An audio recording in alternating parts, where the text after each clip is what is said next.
welcome to Connoisseurs and Conversations. I am Red Alert. I'm Real Insight. And today we have a special guest with us today. We have with us Mr. Tramaine Crook, who is the visionary leader behind the Counterpunch Youth Academy. And they actually are doing some powerful things. But before we get into powerful things that he's doing, we're going to talk about this powerful sip of choice that we're working with today. Yeah, man, we on that yak today. Not the yak. Yeah, we on the yak. We on that Remy Martin 1738. Our connoisseurs out there will know about this bottle.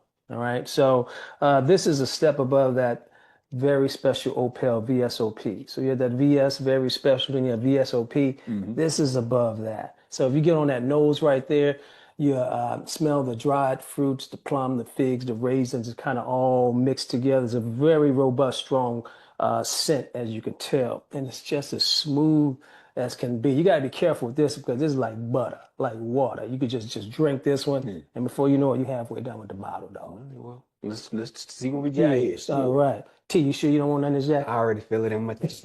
I'm good. You got it. You got it. Okay, my brother. Okay. Yeah, this is good, though. It is. And again, cognac is made from... France.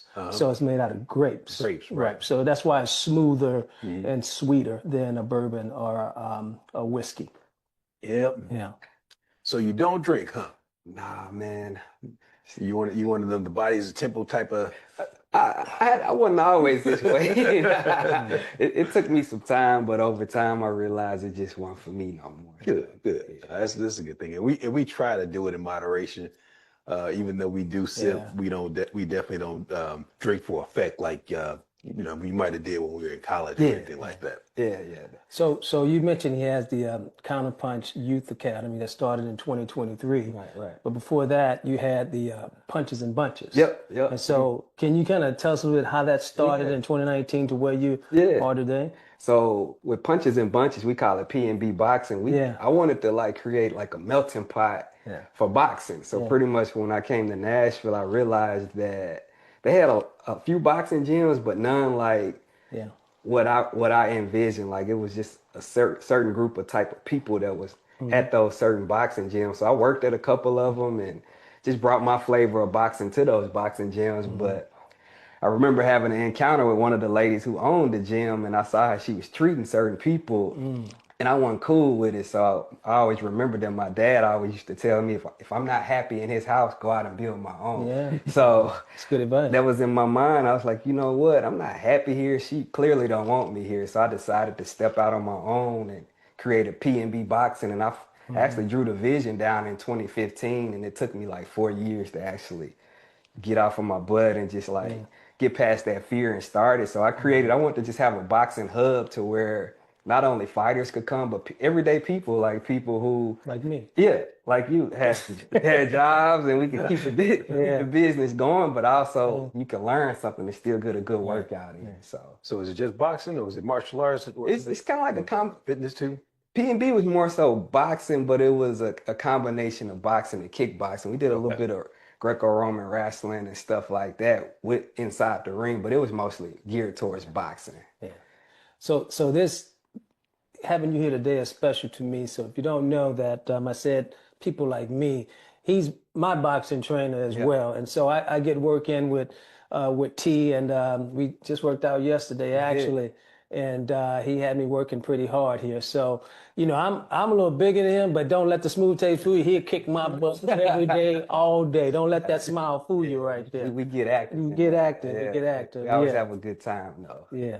So your career, you were an amateur boxer and then a pro boxer. Can you talk about that a little bit? So I would say that with the amateurs, I started boxing when I was about 8 years old. My father, my grandfather, my brothers, we all just grew up in the boxing world, in the boxing gym. So I remember as a kid, not really thinking it was cool, but I would go see my grandfather in the boxing gym and see him go to his fights and things like that. Never thought nothing of it. I'm like, oh, my grandfather's fighting tonight. We would just go to the fights like it was going to a football game. Yeah. But as I started getting older, and I actually started getting in trouble in school and stuff like that. So my dad was like, it's about time for you to get some formal trainings. And My dad and my grandfather both were my coaches, but my dad wasn't really the best coach for me because he had his own personal issues that he was dealing with. So my grandfather was my coach, and got into the gym when I was about 8. Got my nose busted, eyes closed. Like I seen them box, but I never had got into it and got to see how it was personally. And after I got hit those few times, I enjoyed it. Yeah. Like, it was something. I was like, oh, okay, he bust my nose or whatever. But it was just a different type of feeling. So I came back the next day, and fast forward when I was about 13, I ended up winning the Golden Gloves.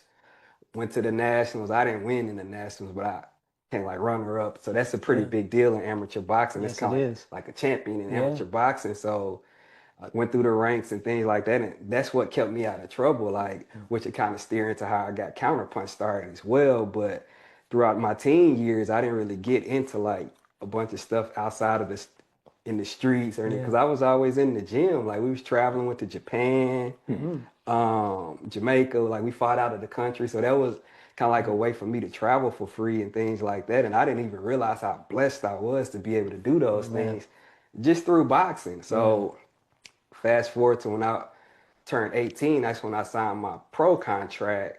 And bad deal. I just being rebellious towards my dad. And at this time, my grandfather, he was still alive, but I was just trying to be grown and stuff. Signed a bad contract, got a few pro fights, but had bad management behind me, and it just kind of didn't work out for me. And I was like, you know what? I done learned about the boxing business and the boxing industry enough for me to be able to go out and help other people, help other younger people or whoever wants to learn about the business side of it. So that's what kind of led me into wanting to start my own thing. So let me back up a little bit. How many amateur fights do you think you had? 62. 62. So out of those 62, I only lost 8 fights. Wow. So I had a really good, like, that was when it was fun too. It was more so point fighting, but it wasn't really about money or anything like that. So you didn't really have like managers and promoters like, hey, you need to try to hold them for like 5 rounds so you can make sure you get all your money and all that stuff. You just get in there and you just compete and have a good time with it. That's what I missed about when I got a little older and got into pro boxing. You said you had 13 fights as a pro. Yep. Over a 3-4 year period. A 4-year period. So you were fighting every 3-4 months then, though, right? No, I was fighting almost every 2 months. Oh, every 2 months. Oh, yeah. Wow, okay. Because it was short fights. Like, when you first start off in the pros, they doing like 4-round fights. So if you get knockouts, like my first 6 to 7 fights, I'd knock my guys out in less than 2 rounds. Wow, okay. And like, they bum fights, like, not the people were bums, but they were just like people you supposed to beat or whatever, just to try to build up your record and stuff. And I ain't like that part either. So, but you got to go through that part where they try to build you up and help you look good and stuff. So you found out when you was 8 years old, you was able to take a punch. Yeah. So to be a fighter is not just about throwing hands, but it's footwork. But you got to be able to take a punch too, right? I mean, you can't really get too far in the sport if you can't take one. Like, not everybody is blessed with a really good chin to be able to like withstand. I wouldn't recommend you sitting there taking them, but you got to have some type of punch resistance to be able to last. Is that something you're blessed with, or can you develop a chin? The ability to take a punch or have a chin? Well, kind of both. Like, can you take a punch? Is that something that you can develop, or do you just have one?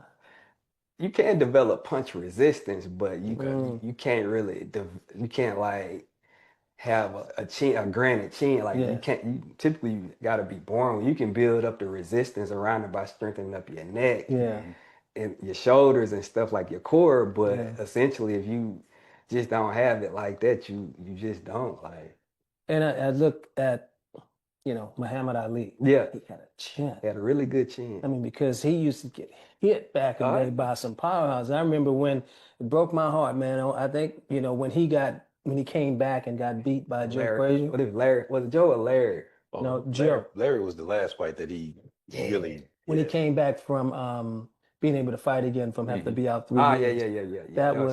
That was Joe Frazier. Yeah. And in the 15th round, he got knocked down. Yeah. But he got back up, before he hit the ground, he got right back up. Yeah.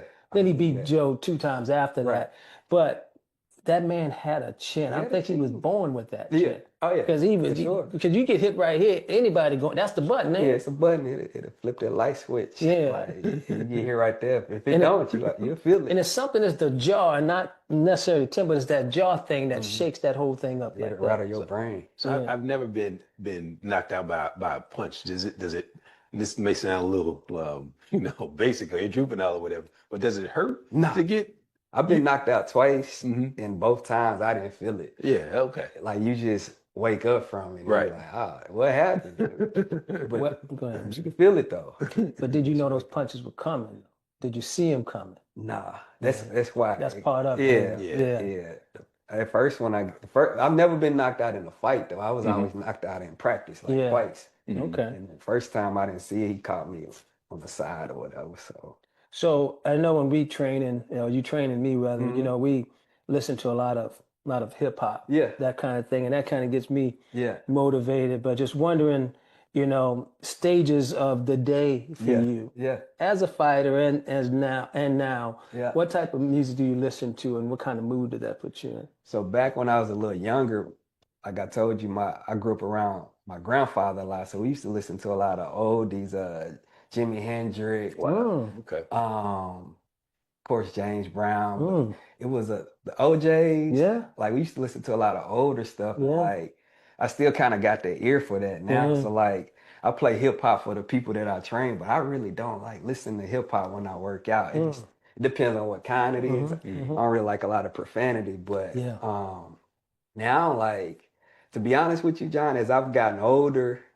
And when I train, like I don't listen to music really. Like while I'm training, I like that silence. Like it's to think about just whatever, just you and the work. Me hearing my breaths, like that's like I think a lot of people are scared of that silence. Like, but that's how it feels when you in the ring, when you competing. Like if you can silence out the noise and just you and your opponent, can't nobody touch you. Like, but if you got all this noise going on, you can't gather your thoughts. And when you got a lot of noise going on in the ring, that can get you knocked out. It is something about hearing your own rhythm, whether it's your breath, whether it's your feet, whether it's your hands hitting pads or whatever. That it almost puts you in not a trance, but it just puts you in a flow. Right, state. that's music. Yeah, it is music. You hitting them bags and them pads, you making your own beats, making your own music. And it makes me think about Mayweather and how good he was because he beat everybody they put in front of him, but he was hated on the way he won. Yeah. And so he had to be able to block out the noise when they want him to knock somebody out or booing him because he's sticking to his plan. Oh, yeah. Because that could have easily got him out to brawl with someone when he should have been boxing, right? Yeah. And that's part of blocking that noise out, wouldn't you say? Yeah. When we went to Japan when I was younger, them people out there called us all kinds of names. Come on. Really? And you got to be able to, like as a kid, you hear people calling you a monkey or like just all kinds of, whatever, like just crazy stuff. And as a 14, 15-year-old kid, you still got to get in there and compete though. Yeah. And whoop these boys when they put them in front of you or whatever. But I think that was like that switch that I needed to flip on where I was like, I just need silence. I learned how to like block a lot of stuff out just from that experience. Yeah. So you just got back from the Jennifer Hudson Show, man. That's pretty good. So how did she find you? Yeah. Tell me how that connection was, and how was the show with Jennifer? So with that experience, it was a great experience. Like the way they found is just me being authentic with our message. Like with Counterpunch Youth Academy, like I said, it's kind of like an envision of me. Like it's what saved my life as a kid. Like I stayed in the gym. I had a whole village of people that was helping me out through the process. So when our story caught fire with Jennifer, we did a story in Nashville that kind of highlighted the work that we're doing with the youth in the community and the juvenile justice situations and whatnot. And they loved it. And then for me to be as young as I am and actually doing that type of work in the community, she had a few interviews and there's like, we want to pull the story and fly you out to the studios and just talk about the story, talk about me as a person, background and stuff like that, and just the work that we're doing and where we plan on taking it. It was a great experience. So did you do your 1-2 down and duck? I did like a little speed back type of situation. You know, I didn't get to do the little stepping and Yeah. trying to get my brother to show me. I hear you. You got to be in the frat for that. Yeah. We got to go back to Counterpunch a little bit. I mean, people that see the show and all that, but talk a little bit about, you know, the program. How many kids you got in the program and what kind of stuff you do with the kids. Okay. So right now with Counterpunch, we're still kind of young. We started back in 2023. So overall, we have about 150 kids. That's not little. 150 kids, that's a lot of kids. It's a lot of kids, but the vision that I have for, I envision our organization being a nationwide organization where we're able to extend our reach beyond just the nations of America, pretty much. But we got about 150 kids, and what we do is we do social emotional learning, critical thinking, and like we always say boxing is debate, but knowledge is the real heavyweight. So I like that. Our goal is to put boxing in front of them as their sport of choice, boxing or martial arts. And they come in and like, when they come to the room or wherever we take it to, they're like, wow, it's a boxing gym. So, and it, like, when kids see boxing gloves, it's like, once they put them on, they feel like superheroes with capes on. But what they don't know is like, that's just the way we reel them in. Once we actually get to going, and once we did a couple of rounds, like, John and I, we was able to build a friendship after he slapped me and I slapped him back a couple of times. But you know, that's how you build it. Down. You do that with kids that's used to looking at screens or don't really have a lot of men that's in their lives or whatever. We've been able to do that, and it's been a success. And we don't only work with boys; we work with girls too. So good stuff. Yeah, so we got a couple of women to help us out with working with the kids. I think for anybody, boxing looks easy.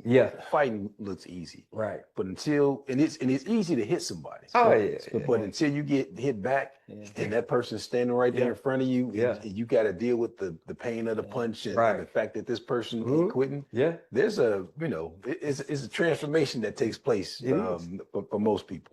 One of the famous sayings in one of Bruce Lee's movies is boards don't hit back. You know what I'm saying? The bags you look good hitting all that, but once you get hit back. And so, I want to talk about a few fighters and fights. We're going to have some fun with this thing. But I want you to give us your opinion, the difference of a trained fighter versus someone that can throw their hands or throw hands on the street. You know, he could throw hands. But if he come up against a fighter, but go ahead. I would say I think both ways are good. You know, you should be able to throw hands, and you know, if you can have some form of training, because it can be expensive depending on who you're working with, but at the same time, it's somebody out there for everybody to help them become a trained fighter. You know, but I would say, me personally, I've seen the two come up against each other, and majority of the time you see the trained person trying to deflect the situation, because as a trained person, if you don't want to hurt any, well, you shouldn't want to hurt anybody. Like, so the goal is to try to prevent it. But if you have to, a lot of times it don't really take too long to like nip the situation in the bud. Well, I'm gonna give you a prime example of that. This happened when I was in college. It was a guy that I came in with who was from Indiana. We had like a little gym in the dorms that we used to go work out in and all this kind of stuff. And part of his workout, he would just shadow box. One of my homeboys, big dude, I'm not gonna say his name because the story don't end too well for him. He was about 6'3", and a good 220, 230. He was a big dude. He was a couple classes ahead of me. They found out that the other guy from Indiana could box. What he didn't know was that he was Golden Glove. And it's like, let's slap by. I want to see what you got. And dude was, like you said, he was like trying to deflect it. You don't want to do that. We don't want to do that. I don't want to do, man. Come on now. You're too big, blah, blah, blah. Anyway, they got into it. Man, he put hands on me, man. So fast. And so frequently, man, and you know, of course, when that happens, it escalates. You mad. You got to try to save face and all that kind of stuff. We had to pull a big dude. We had to hold him back because he wasn't gonna win the boxing match. Right. He was gonna keep getting hit. He was gonna keep trying, and he kept getting hit. It went like 2 or 3 rounds. It wasn't rounds. It was us just like, hey man, stop. But he was liking it. So I would, and that was again. The guy was about 160 pounds. The guy that he was boxing, my homeboy, was about 230. It was no match. It don't matter, man. A trained person versus I mean, you have to be really skilled with your hands and have a lot of street fights. Yeah. To be able to even try to compete in that arena. You got to be used to getting hit. Like in a lot of street fights, you don't really get hit clean like multiple times. In train fights, you get hit multiple times clean and still got to stay on your feet. So, you know, it's different. And also in a street fight, because they throwing hands and not really fighting, you see them punches coming a mile away. Oh, yeah. You know, because they're haymakers. Yeah. You know what I'm saying? And so you train to know that. And we talked about this earlier. Yeah. You didn't know how much you helped me when I first got started. Yeah. And we may or may not tell a story how bad I looked when I first started. Man, look, I was going to have a heart attack a few years back. Yeah, it was a little different. You pushed through, though. I pushed through, but you had heart, though. I appreciate that. Yeah, you had a lot of heart. I appreciate that. Heart.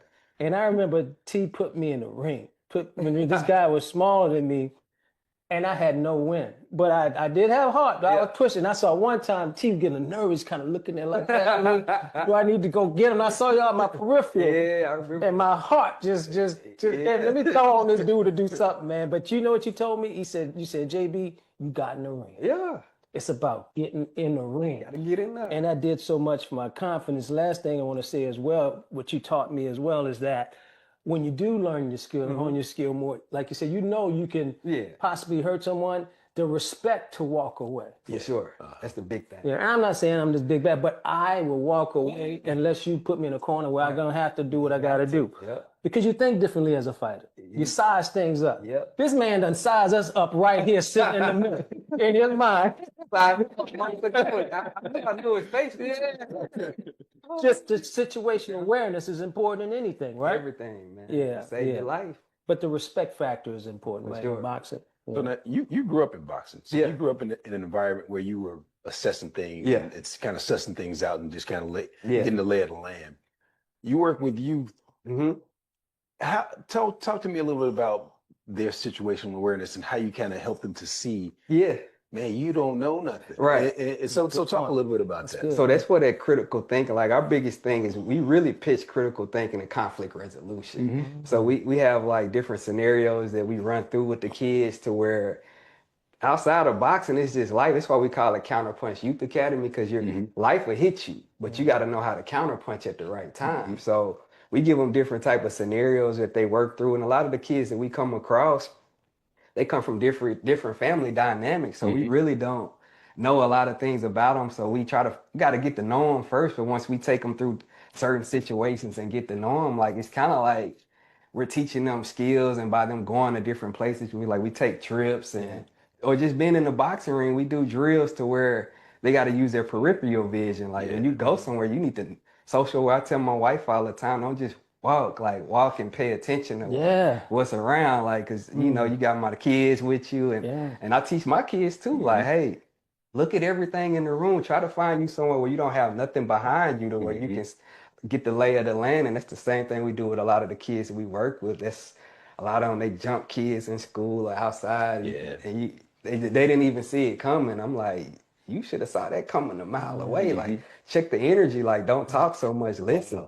But checking energy, and you can kind of get a sense that something's not right in place. And I think that's not enough people pay attention. They don't. They feel it, but they don't know what it is. You know, the Phil Collins, I can feel it. You know, in the air tonight. Yeah. There's an energy. There's a sense that that people just don't pay attention to. I need to be on alert right now. Yep. You know? And it might not be a bad situation. It might be something good about to happen, but you still should be on. You should be aware. You should be on guard. Yep. So when it comes to street fighting, before we get into these fights I want to talk about and get your opinion on, what do you think is the best skill to have for street fighting? Is it wrestling, boxing, Muay Thai, MMA, Krav Maga? Fast feet. I would say you need to have at least 3 that you know. Like I would always say wrestling, because a lot of times people will try to grab you, and that's when a lot of people go into a state of shock.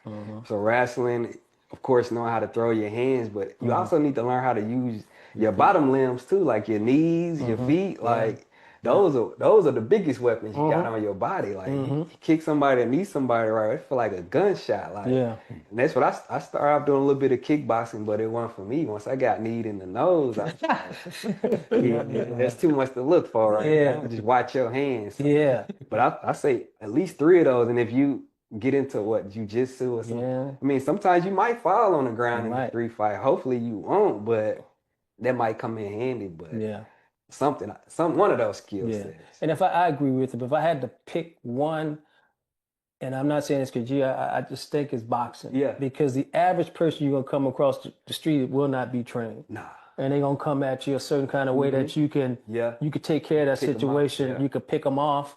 But as we said before, at least know how to sprawl. Exactly. At least that, if nothing else, when it comes to wrestling. Yeah, break that takedown. Break that takedown. Yeah. Important. So, and what did you think about that Jake Paul and Anthony Joshua fight?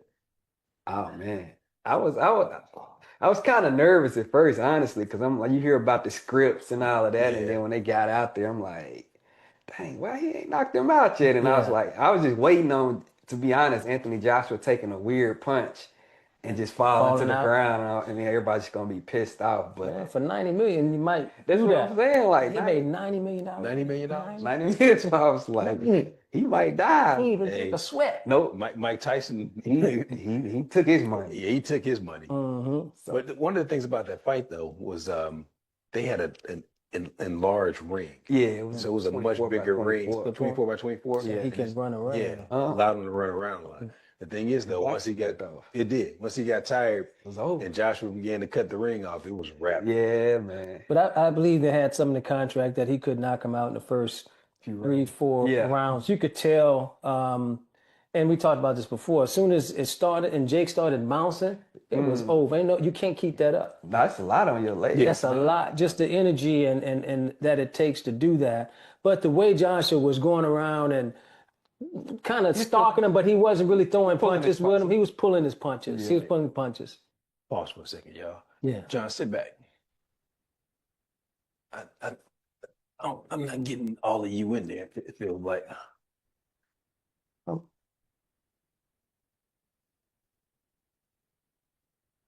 That's better, and I can just lean over like this. No, you lean. You still you were looking comfortable, but I want to make sure you stayed in it. Yeah, that's a little bit. I just want to make sure you stayed in the shot the whole. Yeah. Okay.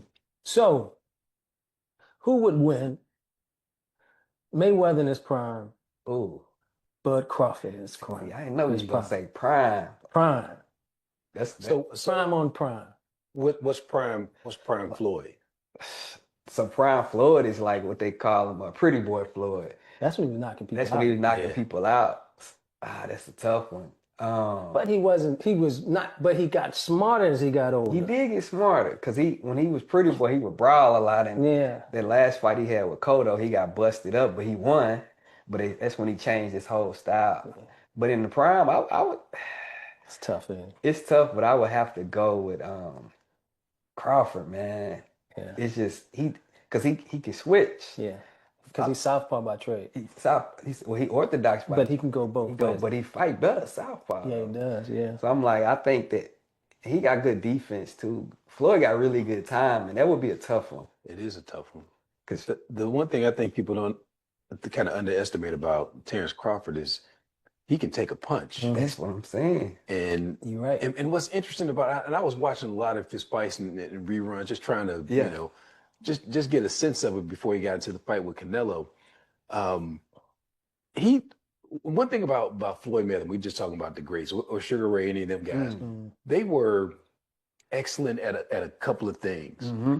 Yep. And you knew Sugar Ray's speed was going to be the difference in the fight. Yep. You knew Floyd was going to figure something out and just outbox you for the rest of the fight, right? Mm-hmm. You knew Marvin Hagler was just going to come at you, continuous pressure. No matter what. No matter what. Yep. But with Terrence Crawford, there's nothing that like adjustments. There's nothing that just stands out that you know you're gonna have to pick out. And that's what makes him such a different fighter. Right. You can't prepare for him. No. Well, you said take a punch, but Floyd, you remember Shane caught him. Ooh, yeah, he didn't fall. And not only did he recover, he won that round. Yeah, he ended up winning the round. He ended up winning that round. And so I think with Mayweather, a lot of people underestimate him because of his style of fight. Yeah. And just kind of hated on for that. But I still would go with Bud because of the dog in him. Yep. But I probably go with Sugar, man, beating both of them. Sugar Leonard. Yeah. Because definitely beating Floyd, because I don't know if Floyd would be able to keep him off of him. Because you think about when he fought Medina. Yeah, he was in his chest. He was in his chest. He beat Medina, but them fights were close. He was uncomfortable though. Judah. Yeah, that was close. And what was the other one was close to? Morales was close. And all of them were able to bring it on. But with the accuracy of Sugar Ray coming like that, with his power, he was a pretty boy. He's a dog. And I think people underestimate the fact that he can be a dog. A dog. He could do pretty much everything. He can get on his bike and ride when he had to, just out punch you, out box you or whatever. Yeah. But when he had to go and get you, he can go get you. And the thing, I think Crawford might get him now because Sugar Ray he's just throwing. Yeah. Crawford can maybe get uppercut and slow that much down. In the middle of it. He'll punch in the middle. He'll punch him in the middle of it while he all in his chest and pull that head back on him. But so is Terrence Crawford your GOAT fighter? Okay. Mine is Sugar Ray Robinson. Yeah, okay. Yeah, he's out. I still like, even though he had losses, but I don't base the GOAT off of the losses. But I just feel like I haven't seen nobody better than him. How many fights did he have? 136. 136, damn near 150 fights. Yeah. And what was his record? He only lost like maybe 20 something. Yeah, that's crazy. So if it was that many. Yeah. But his win-loss ratio is... Yeah, it was crazy. It's crazy. Yeah. And a lot of those losses came at the end of his career and all that kind of stuff. Yeah. So that's my GOAT right there. I like him. So another fight I want to ask you about was a few weeks ago, Lamont Roach and Pitbull Cruz. Yeah. What did you think about that fight? It was entertaining. Yeah. I feel like Lamont could have made it a lot easier than what it was, but he just wanted to beat him at his own fight. And made it tough. The way they were fighting the first few rounds, Pitbull was coming at him. He was trying to fight going away. Right. And he said, man, that ain't work. And he stood there. And once he figured out that Pitbull do the same punches every time, he was able to catch him. Yep. You know, and then he was stalking him. Yep. I still thought he did enough to win the fight. I did too. But I think that, like, you know, Pitbull is still a cash cow though. Like, with them cash cows, you gotta like beat them unanimously. Like, if you don't, you get a draw. And I think he lost too many of those early rounds to give him that consideration. And I think on the scorecards it was a little closer because Pitbull lost some points too. I think the referee deducted a couple of. So if he didn't deduct those, would Lamont have won? I think he looked like he won. Yeah. But how would the scorecards been if they wouldn't have deducted those points for hitting below the belt or whatever? So what about Gervonta Davis, Tank? Do you think he's coming back? Do you think he still wanted enough to fight, or you think he's... I think he done. You think he done? Yeah, I hope not, because he's one of my favorite fighters. Yeah. Like I don't really like his style. I like the knockout power he got. Yeah. But I just like his I don't know. It's just his energy. It's a little different, I guess. The Baltimore style. Yeah. Like I like that Baltimore. They fight a little different. So but he's willing to take 2, 3, 4 punches to get one in. Right. You know? Like what he did with Ron Garcia. And it's exciting to see him fight. Right. Because when he fights, it's like you expecting, all right, when is it coming? When is it coming? For him to knock whoever he's fighting out. But I don't think he's coming back, man. I think whatever he got going on the outside is too much. I pray that he gets through that. Yeah. He's kind of young, man. He should have a few more years left in him to you know. He got a lot going on out the ring. Yeah. He's like, what, he 28? Yeah. He do got a lot, them kids and the women and all that. That can be a kind of hectic for somebody like him. So you got Shakur Stevenson and Teofimo Lopez. Yeah. What do you think about that one? So they both need to go up, basically. They need to go up to 147?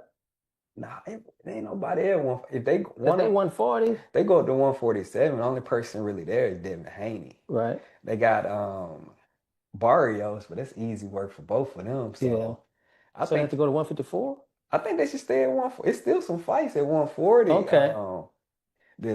They don't have big names per se, but it's still one of them could fight Cruz. Cruz, yeah. He got a belt. Yeah. What's his name? Rolly. Rolly, Man, Rolly done. Nah. Rolly beat Garcia. Yeah. I mean, Tank was his only loss. Yeah. He still got the name out. Well, he lost to Pitbull Cruz. Oh, yeah. But he different. Like he changed a lot now. He has? Yeah. Okay. And he ain't. I like him because he ain't scared to fight nobody. He'll fight. Like he don't have friends and all that. That's my brother, so we can't never fight each other. He'll Even though fight we're not anybody. brothers or whatever. So who would you compare your style to, and how you are to a boxer of today? I would say I was more of an aggressive counterpuncher. So I would say I used to I like to get in there like Crawford and bang with you, but I also like to set up my shots too, like with my feet. My dad my grandfather always told me, you box with your legs, but you punch with your hands. So I would always try to set traps. Like that was the fun part about boxing. I like Floyd because he would set traps. Like he'd be laying on the ropes. He kind of caught the rope a dope, but he would like let you keep touching that lead shoulder. Each time that you was touching it, he was getting the feel for it. And once he felt the weight of you laying too heavy on that shoulder, that's when he would shoot like right off of it. So I would try to do little stuff like that. So I would say maybe Floyd. Okay. Kind of like Floyd and Sugar Ray Robinson, of course. Okay. I used to like him. And there was another old school fighter named Willie Pep. Yeah. He was a little smaller dude, but he used to have really good defense. Really, to me, the best defense out of all the fighters. He had over 100 fights too, but I was more of an aggressive counter puncher. Yeah.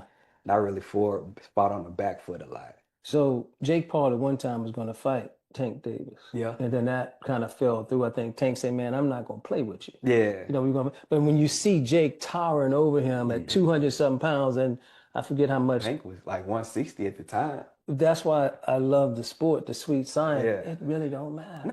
Nah. I think he would hurt him. He was gonna definitely hurt him. Yeah.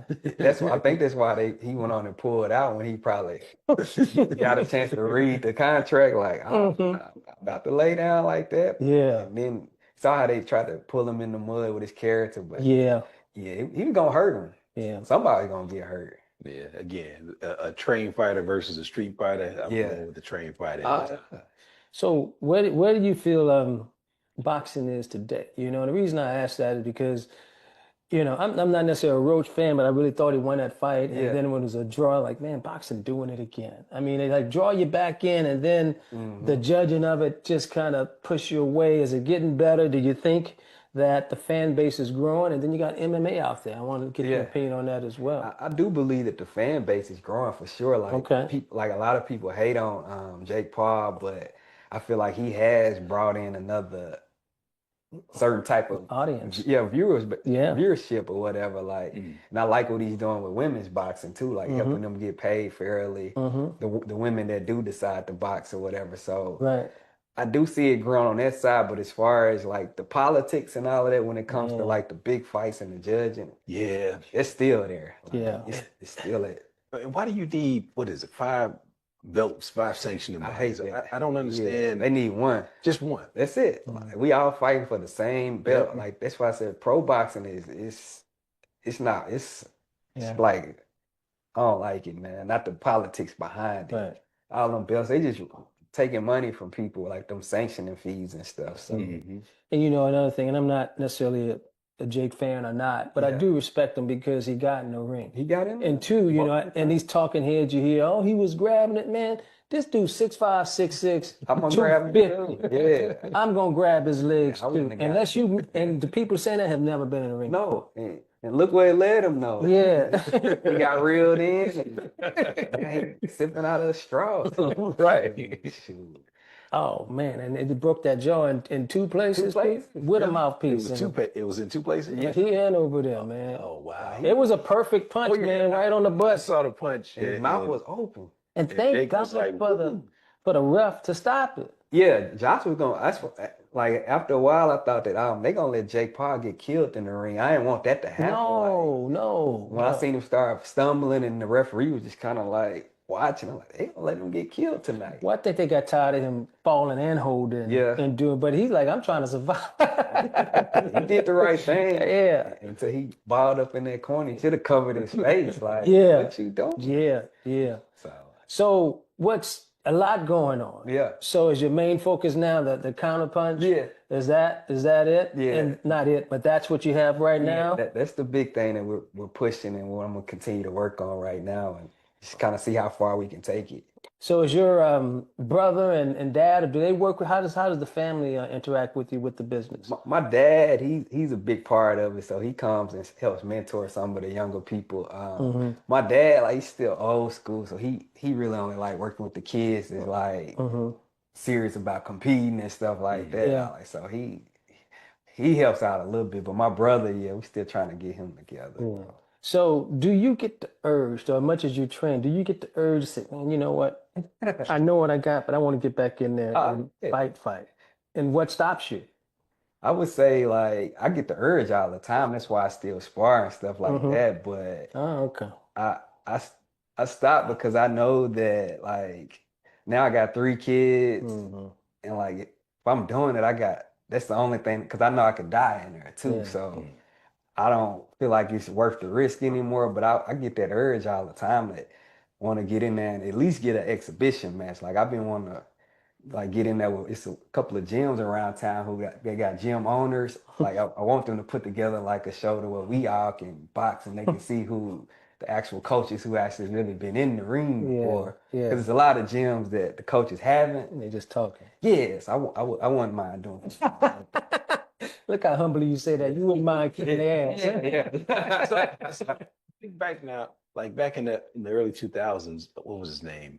Jermaine Taylor. Jermaine Taylor. Yeah. He kind of put Memphis and Arkansas on the map a little bit. I know they had a little bit of a boxing scene down there. Yeah. Is there a boxing scene here in Tennessee and Nashville? To be honest, not. That's what we were working on. I think that's my vision for Nashville, is to get that type of scene going on. But in order to do it, we got to get it going with the amateur circuit. Like, it's a few pros and stuff here, but the amateur circuit, I believe, once we get that going with the right crop of young people, it can be.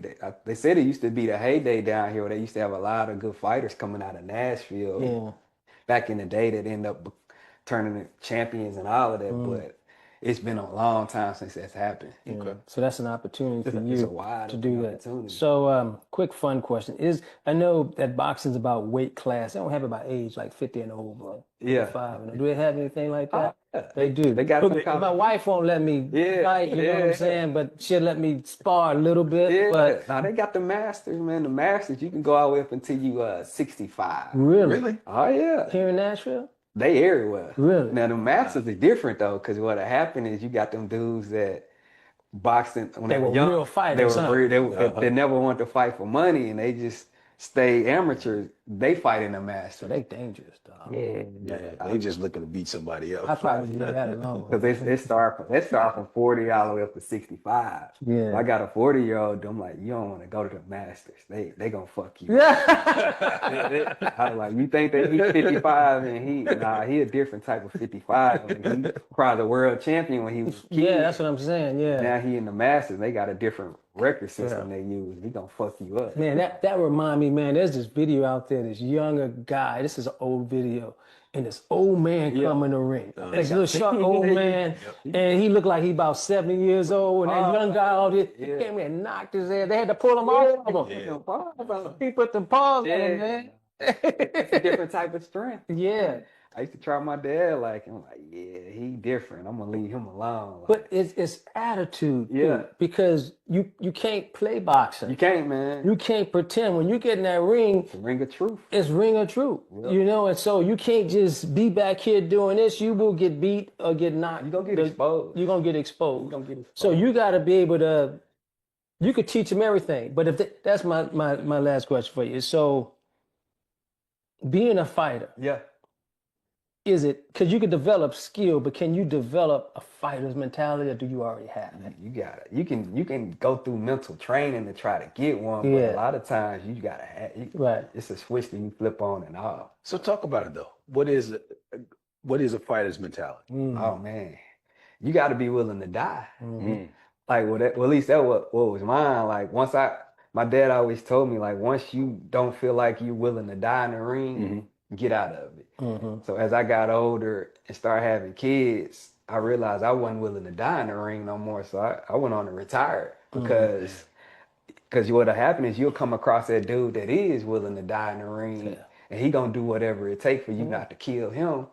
And me, once I lost that killer instinct to want to like really punish people like that, because when I used to fight, I used to not really want to kill them, but I wanted to like punish them, or whatever. And once I lost that, that's what I call my fighter's mentality. I stopped it. Because like even now when I spar with people, and if I hit them and I kind of see their eyes do it, I stop. I mean, I ain't no killer. But I mean, that stops me today because, I mean, I don't want to hurt nobody. You know what I'm saying? You can't be a fighter in the ring feeling like that. No, you get killed. I don't think anybody wants to kill, dominate, destroy what's in front of you, but you don't want the end result. I don't know. I'm a man. You don't want the end result to be somebody to be dead. You just want them to be in the heat of the battle. They gonna try to kill you, man. Really? Oh yes. Like I done fought a few guys. They'll try to hit you in the back of your head. Oh, wow. They're duelists. They'll hit you. Like they hit you in them organs. They trying to kill you. That's what Cruz is doing with Rhodes. Hitting them low. That's why I got the points taken away. They gonna try to kill you. Put their elbow in your throat. All kinds. So you gotta be willing to me, you gotta be willing to die in there. And that's why I like Bud, because I always say the most dangerous person in the world is someone that can do harm to you that's not angry with you. He was friends with Spence. Yeah. He liked Spence. Spence is his brother. Told him But he would go, if they kept that fight going, he was going to kill him. He going to kill him. Yep. And Bill, hey, he got in the ring. Yep. And that's just the way it is when with the boxing game, bro. It's the hurt game, man. It's a different mental you got to have. Some people can be taught certain things about it, but you just got to have that in you. And so when it came to Bud, and I think I told you this before, and this is when he was coming up, when I knew he was special, it wasn't about him fighting. It was about his mother. I saw an interview with his mom. Yeah. And his mom said, I used to offer the kids in the neighborhood $10 if you could whoop Bud's butt. Yeah. And nobody could whip his butt. So he was always the smallest one in the neighborhood, and he would beat everybody. So when in the ring, when he fight bigger guys, that's what he do. He's used to it. He's used to that. His mama brought him up that way. His mom trained him to be a world boxer and wasn't even there, because she used to tell him you weren't going to be anything. You weren't going to be any good in this. And he wanted to prove to his mom that he loved his mom. Yep. He loved his mother. And that was her way of showing love too. But she created maybe the best of all time, arguably. One of them, for sure. You know? He had his dad and his uncles, they were fighters. They were fighters too. Yeah, so he had that village that was around him in some form or fashion. How important really is a trainer when you have that kind of talent? Because I look at Ford, a lot of times he, would train himself in the corner, talk to himself. Is that a special elite fighter that's like that, which is just a small percentage? Yeah. But most people do. And do you as a fighter in the ring, do you take advice from your trainer? You're like, man, you ain't out there. I know what I need. He said, throw the jab, this. You're like, man, that ain't working. I got to do. Yeah. Do you really listen to him? Yeah, you listen to him. You just got to you still got to understand it. I'm seeing it firsthand. Like I hear what he's saying too. And you can pick pieces from it. Like you don't have to go out there. Everything. But I always tell people when they ask about the coaches is, how many fighters have you seen win a world championship in the corner by itself? So if you go back to the corner, Floyd won all these championships, but he didn't go back and flip his stool over on his own. There was still people there, even though he had. That's right. He kind of knew the skill set. So you gotta have a team. That's right. Like when you put them lace-up gloves on, you can't put them on by yourself and tape them up. You can't put that steel on your face, but you can't do any of that. You're gonna face adversity, and that's when your coaches. You need a motivational coach, and you need a strategic coach that know the sport. Like the motivational coach can kind of talk y'all, man, look at your kids out there looking at you get your ass whooped. Like they gonna push you up. And then the strategic coach, man, he keep throwing his jab and bringing it back to his chest, counter over the top. So it's good to have a team to help you out. I think I heard Buddy McGirt say something, one of his fighters like that about, you're ashamed of your family. Yeah. But that makes me think though, If you look back at history, you look at some of the greatest trainers that you could think of. I mean, you talked about Sugar Ray Robinson being one of your favorite fighters. Yeah. Who would you give? Oh man, who would you say are some of the greatest trainers that you know of? Kenny Adams. Kenny Adams was the 1984 USA Olympic boxing coach. Okay. He was Kenny Adams. Who was some of his pupils? Yeah. He had Pernell Whitaker. Sweet Pea, okay. Who was that other guy? Taylor, the one that fought Chavez. Mildred. Yep. Holyfield. Like he worked with that whole that's a good class. Yeah. He was to me he was the best trainer. And then you come across those trainers like Emmanuel Stewart. He worked with the heavyweights. Like he was really good with teaching them distance and range. So I studied those type of coaches. Customato. And then it's a few other coaches like my grandfather. I think he was one of the best coaches up in Michigan or whatever. But it's just a lot of those old school coaches, and they just knew that they were like teachers. They weren't really coaches though. Like the people that I named, they call coaches, but they teach you the sport. They teach you what to position your feet. They teach you like the degrees of a punch. Like they teaching you the sweet science of the sport. Like I think those are the best coaches, best teachers that I think are out there. So with this, one of the final thoughts here, and give my opinion, then I would ask yours, is that I recommend, as a parent of 3 boys, grown boys, if I can go in retrospect, I would have each of them study the sweet science of boxing young. Sure. And one of the reasons is discipline, respect, and confidence. Yeah.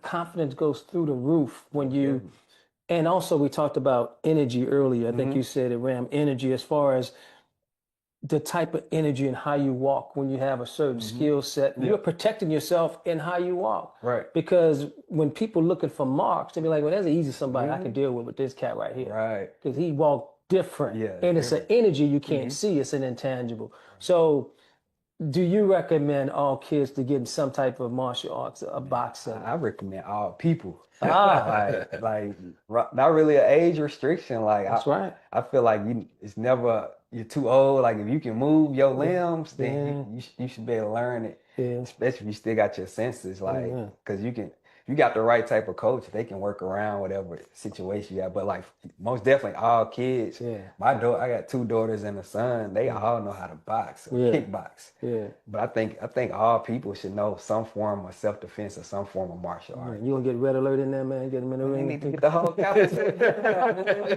We've been trying to get them to come down. Yeah, we got a couple of our guys who are in your program. I know they in there. Yeah, we got to get. Matter of fact, that's what we should do. We should get some of them guys and put them in with some of these old school guys, so I can put my hand. Lay some hands on some of these dudes. Hey, we was talking about it yesterday. As long as I can get like all the head. We had you geared up. You can put the 6 or 8 ounce gloves on me, but they gotta have the 12, 15. They gotta have them 16. He trying to knock them out for real. No, I think everybody should. That martial arts, it's important. Yeah. Because, like you said, it teach you that confidence and everything. Yeah, so it does. I think everybody should learn it. I agree. It's been a heck of a conversation, man. Yeah. We look forward to seeing you do great things. Yeah. We look forward to seeing your programs expand. I look forward also to seeing some young champions come out of your tutelage too. That's right. That's the goal. That's the goal. Yeah. We, it's just a great opportunity to see somebody who's doing great things, and we really appreciate having you on the show. Yeah, I appreciate you having me. And we'll have you back one of these days too. Yeah. Maybe we'll play some James Brown or something to get you hyped up. OJ. Yeah, like the OJ. No. Stairway to Heaven. Yeah. So until the next episode of Connoisseurs and Conversations, we out of here. We out.